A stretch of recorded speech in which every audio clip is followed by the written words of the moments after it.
Encwadzini yemshumayeli sahluko saka 7 ivesi laka 8 lithi sephetho sendvo singcono kunesicalo sayo. Ahambe malanga wahamba umnyaka lamuhla lilanga lekugcina ngci emnyakeni wa 2020. Nami bengingasho ukuthi usabuka emuva ufika ekugcineni ngci engabe uthini uyajabula yini ngesephetho.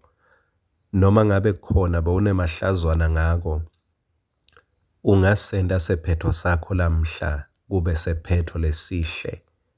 Wende siphetho sibe ngcono kunekucala. Ngiyawacabanga emadvodzana nabomakoti baNoah, kumbe bacala bangawubambi umsebenzi wekwakha umkhumbi, kepha baphetha kahle. Noma banganakekelanga, kepha ekugcineni babuye emcondweni, basinza baphetha bangekhathi emkhunjini. Kumbe uhambele ekhashane neliciniso laNkulunkulu, wadzebesela tinto taNkulunkulu, kepha ngiyacela wende sephetho sakho sibe ngcono. Awuphele lo mnyaka nawe sewushito ukuthi Nkosi Jesu, nayi impilo yami ngiyinika wena, phetha kahle. Ngiyamcabanga Sawule kuthi asendleleni ayewubulala emakholwa ahlupha bazalwane, kepha waphetha kahle.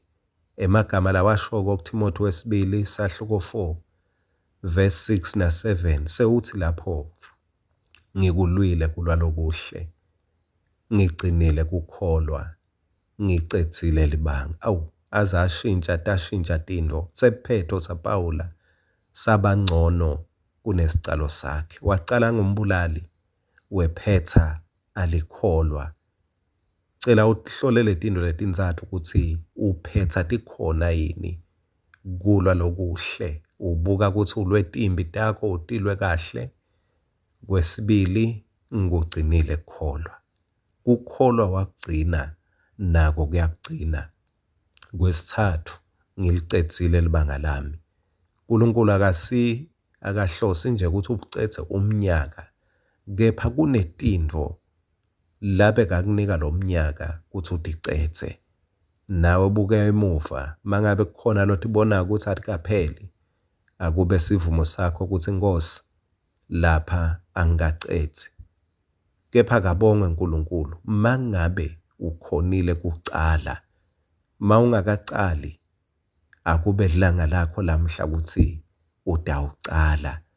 Noma ngabe uhambe wadzebesela ebudzeni beminyaka, ungavumi lishone lelanga ungakacali. Phetha kahle, yenda sephetho sakho sibe sihle.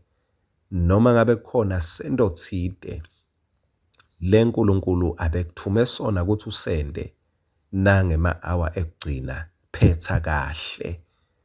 Kumbe bese ukhohliwe, kepha moya waNkulunkulu ngiyathandaza ukuthi akukhumbude, akuvuselele kuze utowe phetha kahle lo mnyaka. Jesu ucala impilo yakhe emkhombeni wetinkomo. Kepha kabongwe uNkulunkulu, akaphethelanga lapho. IBhayibheli lithi ngenxa yokulalela kwakhe ahlupheke aye esiphambanweni wafa.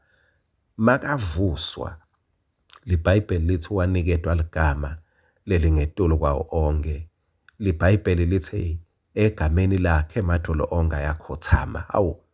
Jesu noma bekungathi uyahlupheka, kepha waphetha kahle. Mntwana sekhaya, phetha kahle. Thola umvuzo wekuphetha kahle. Noma kube khona emahlazo endleleni, kepha lamhla bewungaphetha kahle nawe. Njengendodzana beyilahlekile ekhaya, yahamba ngemabomu ayo, yaze yayawuphila netingulube, kepha kabongwe uNkulunkulu ayiphethelanga lapho. Ayiphethanga ngemsindo wetingulube, yaphetha ngemsindo wenjabulo. Phetha umnyaka nawe ngemsindo wekuhalalisela uNkulunkulu.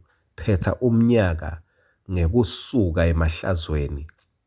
Phetha umnyaka ngekuletha luthumo kuNkulunkulu. Nasi ivumo lengicela usisho, Nkosi Jesu, ngiyabonga ukuthi ngemusa wakho nangelusito lwamoya wakho longcwele.